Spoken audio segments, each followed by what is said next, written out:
What's up, y'all? RealCapTalk, episode 104. This Corey. And it's your boy Mike. So I was kind of like a little interested to get in this conversation. I feel like the biggest thing on the news is this murder trial with the cop that's been going on. Yeah, for sure. I've been seeing it everywhere on Twitter pretty much. And me and Corey were talking about it before when we were playing at the episode. I was like, I seen just what I saw on social media, so I don't really know all the facts about it. So we did our research. We put up a couple articles and we watched the body cam footage, and we just want to kind of give you our thoughts on it. Yeah. So first, everyone's kind of mad that she only got 10 years.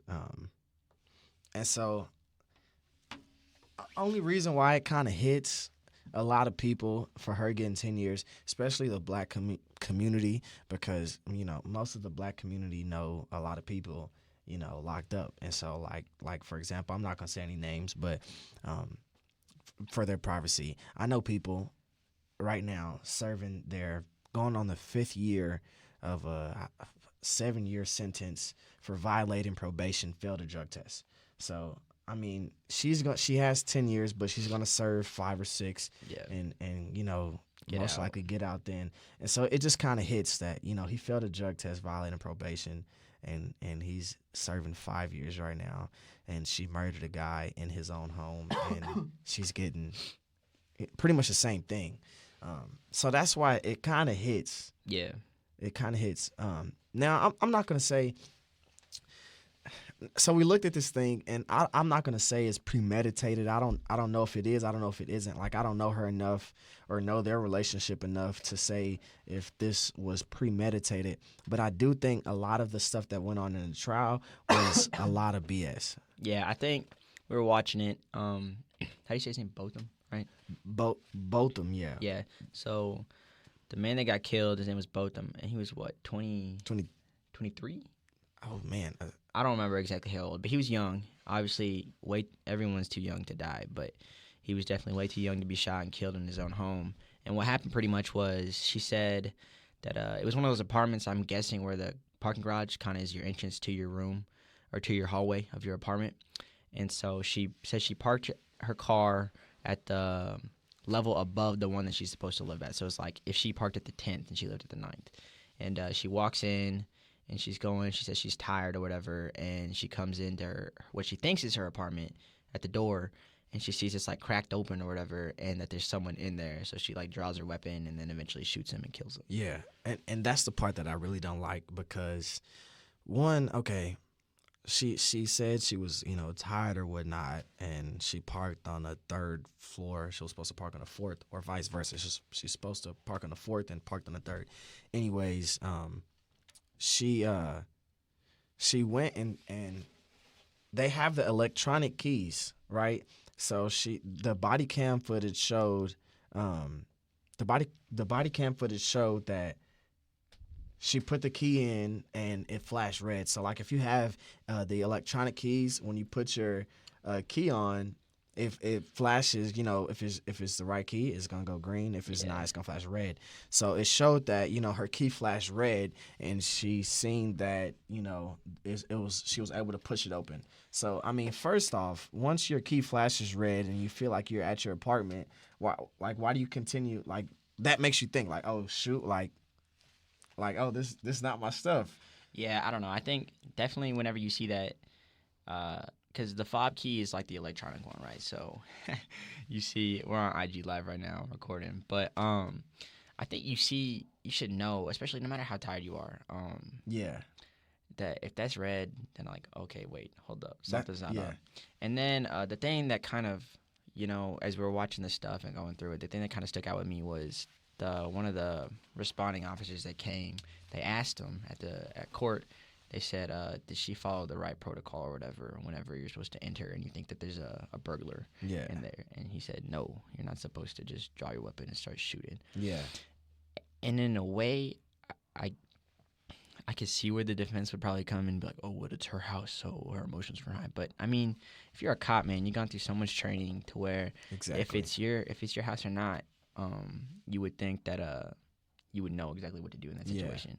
Yeah. And I don't know. I think They said it was 2 shots, and then the body cam that it was to the top left. Top left, so heart area. So I think that's shooting to kill. Yeah. He's shooting towards towards that chest area. But and then the next red flag is you open the door. I feel like you automatically know from your door, like how close do you, like how similar of the apartment has to be where you continue to think that it's my apartment. Yeah, I don't. I feel like apartments have different smells. Like it's no way. And then they said that his TV and his laptop was on, so it was enough light to pretty much To see her. to see. Him. Yeah. Yeah, and I think the one thing I was telling Corey about this before, I was like, I'm not gonna sit here and be like, yeah, this is premeditated. I think the one thing that stands out to me is his sentence, right? 10 years. I don't think that's enough. That's for taking an innocent man's life, regardless if you did it on purpose or not. Yeah. You made the mistake, and that mistake should cost you more than 10 years. And if we're Exactly. being real here, it's 5 because she's gonna go to a cop jail where it's gonna be Exactly. fine, or a cop prison, and she's gonna get parole. Yeah. And it's gonna be nice or whatever for her. But Yeah. man, like from the evidence, I think I can sit here and say I don't think she meant to go and Jesus Christ. I don't think she meant to go and kill this guy. Like, I don't think she got off of work and was like, all right, I'm killing this man. Yeah. But she did, and that's what happened. Exactly. And so she needs to be treated as such, not treated as, oh, I made a mistake. Because killing a man, yes, it can be a mistake, but that's a big-ass mistake. I kind of feel like, in this case, a motive shouldn't really determine your sentence. Yeah. Like, if you did it, you did it. Like, And that's where things get tricky. I feel like a motive shouldn't have any type of, I guess, any type of say-so in a situation like this. yeah, imagine killing someone's son and then going up to that mom and being like, I didn't oh, mean to do my it. bad, I was tired. Yeah. Like, Yeah. like, what? That's what happened. Yeah. That's exactly what happened. And so one thing that did stand out to me is the son or the brother. Not it wasn't his son. It was his brother. And after towards the end of the trial, he's on the stand or whatnot, and he's like, I think the best thing for you to do is give your life to Christ, and just he's like showing kind of the love that Jesus would. And then he asks to hug her, kind of like an act of forgiveness. And I really did like that. Like, Yeah, that's strength. That's class. I definitely, there's no way, especially weeks after my brother would have been killed. Like, hypothetically, obviously, if my brother, that would have been me, there's no way. Yeah. I wouldn't have wished that a hug or peace or happiness on my brother's killer. Man, it would take me 50 years to even think about getting to that point. So that's true strength, and that's a true like display of someone's faith, in the way it's touching them, that they can go and do that. For me, an act of true strength is not reacting.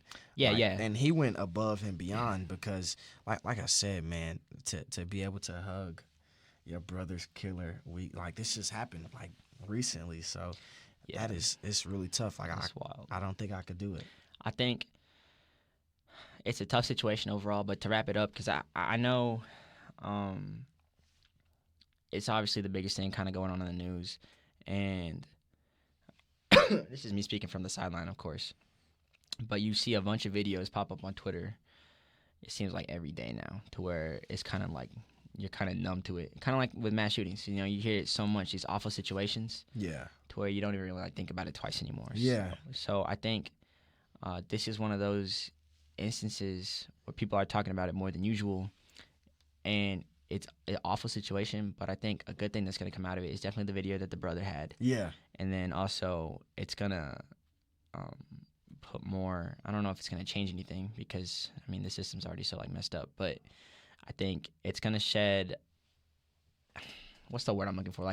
Shed a different light. Yeah, it's going to start a conversation that needs to be had, like we're having right now, on whether, we treat cops with a letter of an excuse, kind of, that she's kind of getting right now, or whether we shouldn't. Yeah. Now, obviously, the right thing to do is, I don't wish any bad on that girl, just as much as I don't wish any bad on anybody else, she was in the wrong, Exactly. and she's got to pay for it. So Yeah. from here on out, that's just the way it's got to go. But Yeah. that's me. So, I mean, my final words is at first commending the brother. Like, I salute you. You know, I pray many blessings for you to be able to, you know, do exactly what God wants us to do in this type of situation. Yeah. And then the next thing is I kind of want to shed this light that, like, we know this, but you don't see it as often. The different sentencing, you know, cops get, you know, and not just cops, but minorities versus you know whites and stuff like that. Yep. And I want to get into that whole situation, but I mean it's just the eye opener. That's a bigger conversation than us for sure. But I think I don't know. It's just another instance, man, where a white cop shoots a minority. Yeah, and I don't want to say gets away, but almost. Yeah, almost. And it just looks off. Yeah, it looks wrong. Yeah. So. But all right, so kind of moving on. Yeah, move on because it's a tough got one. Me down a little bit. We'll switch it up. We'll get you a little sports. Of course, everybody likes sports, especially here at RealCapTalk. Yeah. So if you don't know, now you know. Russell Wilson is here and he's here to stay. Man, he's been playing and he balled out for sure. Last night he had 4 touchdowns, and I saw him this morning on First Take. Stephen A. is like, "Oh, he's better than Pat Mahomes." I don't know about that, but yeah. I wanted to talk about these kind of like it's a few QBs in the league, and it may not be the top. Like it's probably not the top 5 QBs in the league, but it's a few QBs that can go get you a win no matter the team. And like number 1 is obviously Aaron Rodgers. Yeah, I think you got Rodgers, then you got Mahomes. They got to be right there. They're 1A, 1B. Okay, I'm not gonna put Mahomes right there because For real? Because he hasn't played with a bad team or hasn't played with an average team. His team has always had weapons. But so I'm talking about a team where they solely depend on the QB. On the QB. Okay, but think about this: if you replace Pat Mahomes with Joe Flacco, Alex Smith. Yeah, they had a good year. The same team. They Alex Smith had some success there, so that's why I don't want to put Pat Mahomes on the list. And not like I said, this is not the top 5 QBs list. This is just a few QBs that go out and it's like it's like a joker card. Damn, so you don't even put Pat Mahomes in the top 5 QBs? No, I'm saying. Oh, you're saying not with Rodgers. I'm saying like okay, so in this criteria, these QBs have showed me that they can play on a team where if they don't produce, the team is terrible. And without them, the team is terrible. Without Pat Mahomes, the Chiefs were good before him.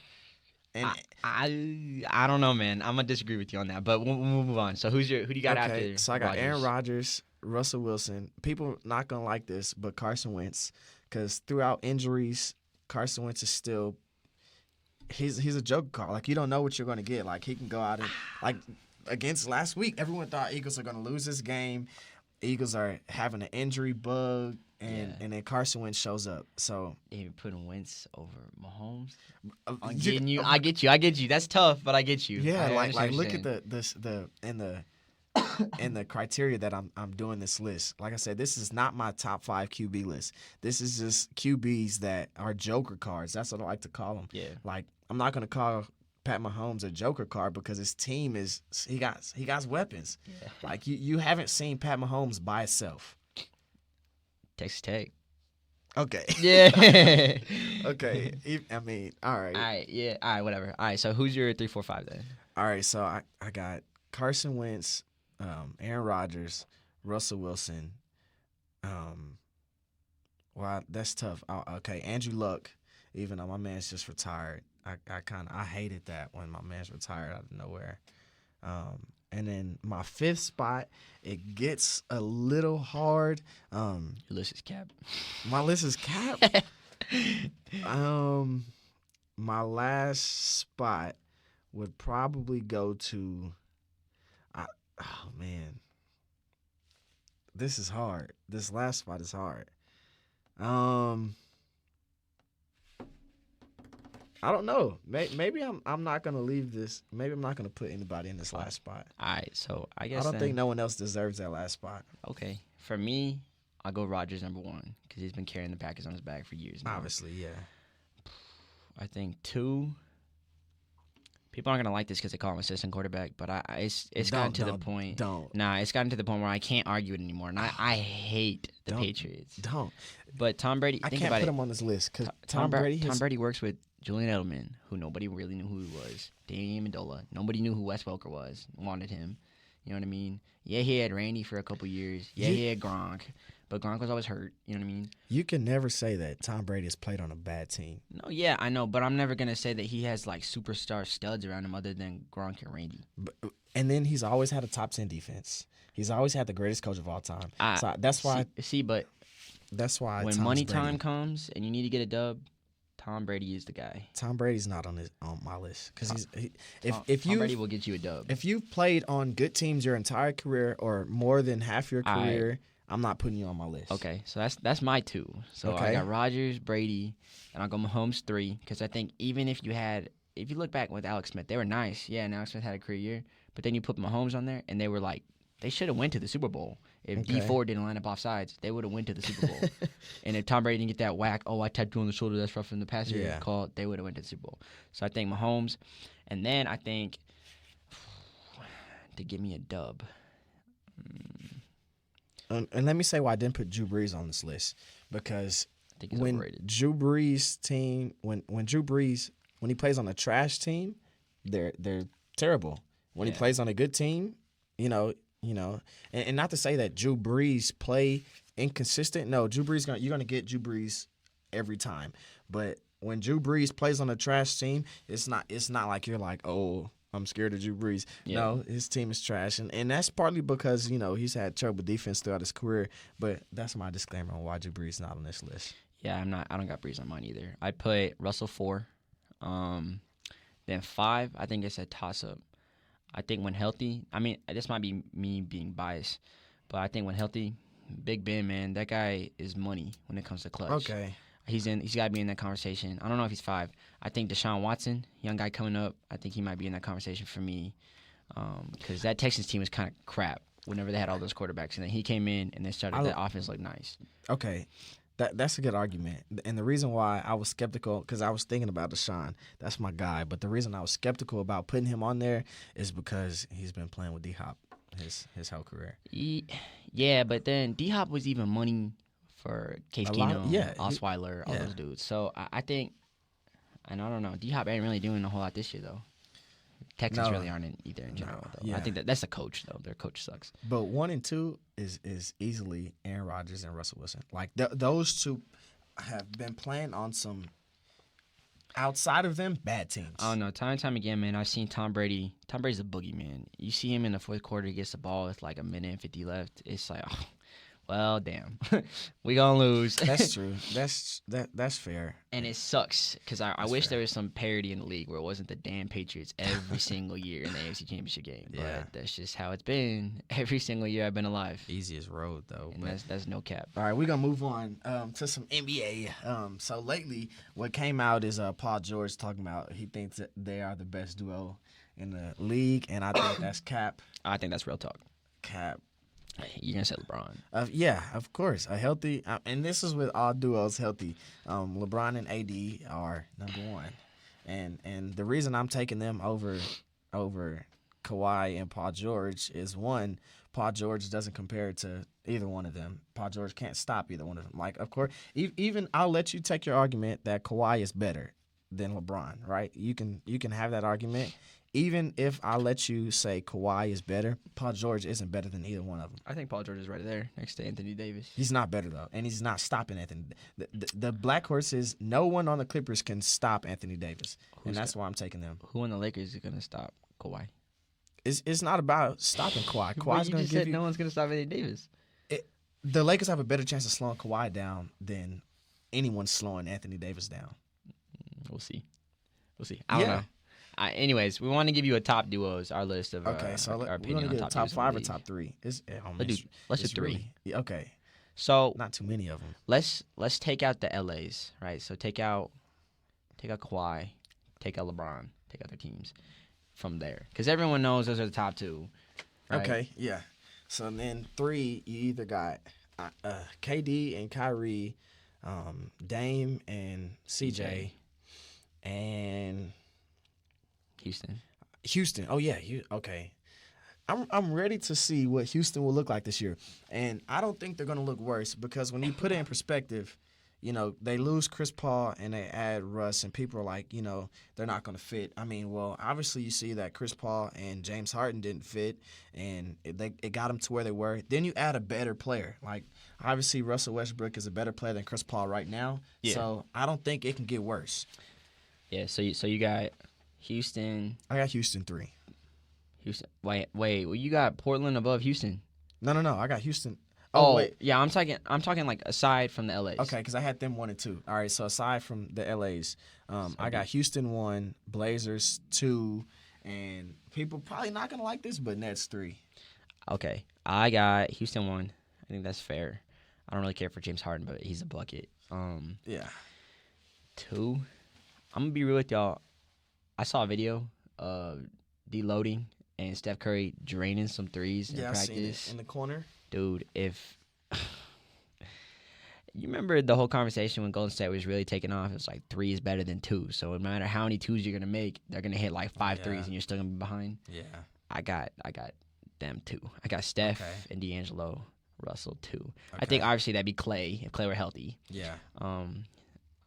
If it was Steph and Clay, I put them above Harden and Russ. Well, I don't think if Clay is healthy, that's not a duo. Steph and Clay, the Splash Brothers? No, because you add D'Lo.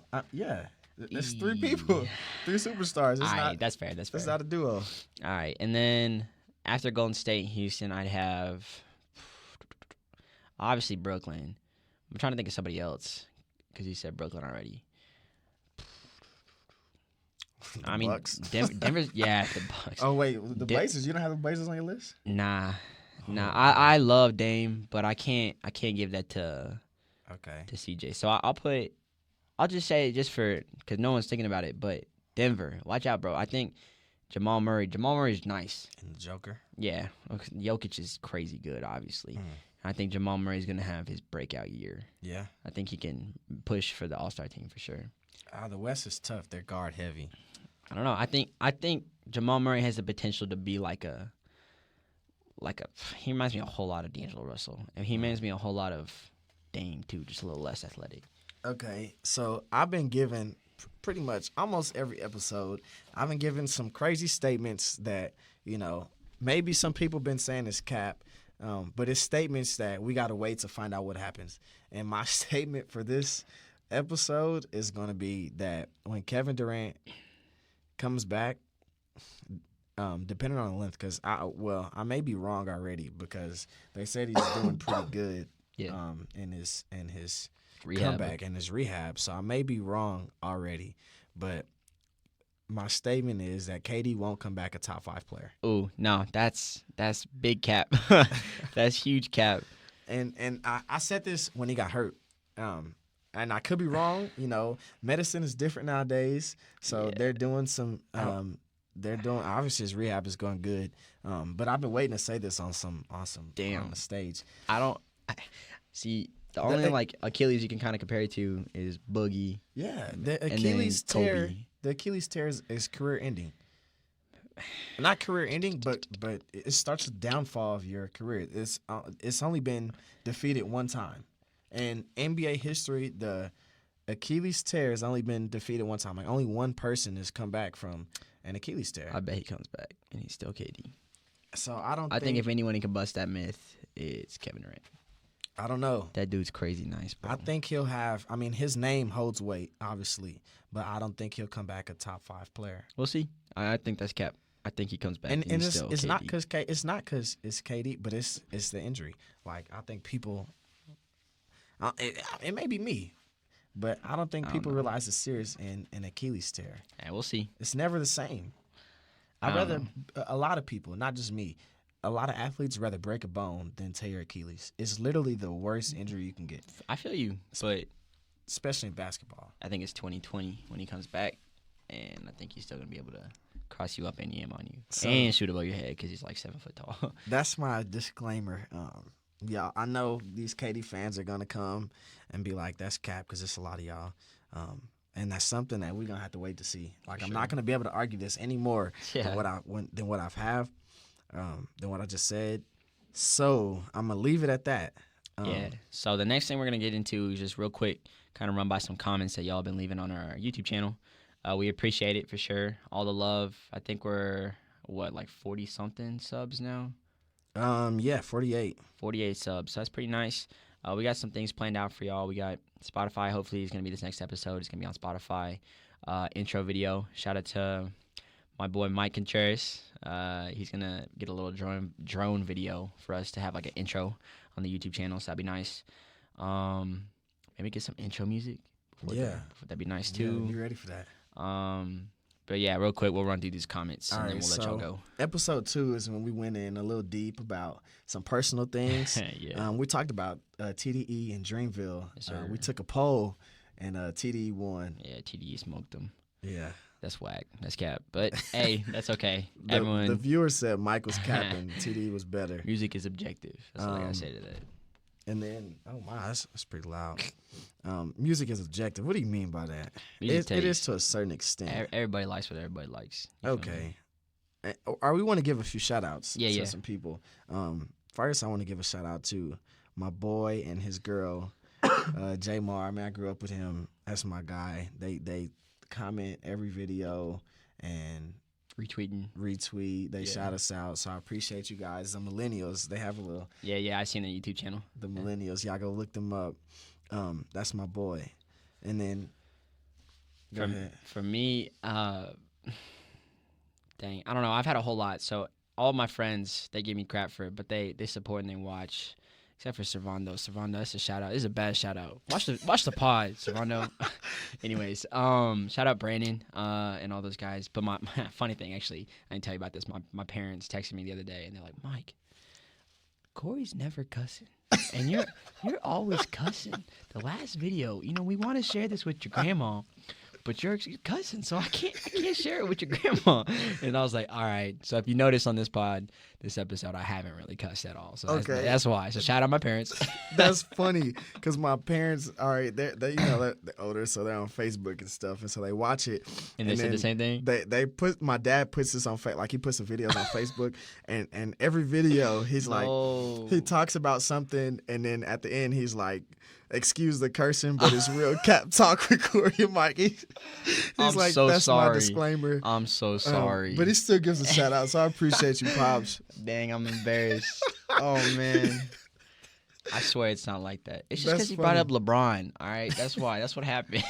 I told my pop, it was like, I think that week was like one of the times you were like cussing real bad. And I was like, he had a rough week. So, oh no. But all right, we're wrapping it up here. We appreciate y'all for listening through. Like I said, always give us some likes, give us some comments. Comment on the YouTube. Tell us how you feel. Yep. Talk about us. Talk to us. We finna get the Instagram going. We have the Twitter going. So if y'all have a Twitter and y'all listen to this, y'all need to go follow us and react with us because we'll be talking to y'all. Yeah, we have 48 subscribers, whatever, on YouTube, but we only got like 20 followers on Twitter. So yeah, it's not adding up. Yeah. Go follow us on Twitter, bro. It is RealCapTalk, no spaces, and it's spelled correctly, like RealCapTalk. Simple enough. Yeah. So do all that for us. Subscribe for us if you haven't already, and we might start a little thing like this, shouting some people out that's messing with us. So yeah, for sure. If you want to follow us up a little bit, we might try to do something. And I know, like, my Twitter and Instagram got a little something followers, so if I give you a shout out, you're gonna get a few followers. Yeah. No cap. No cap.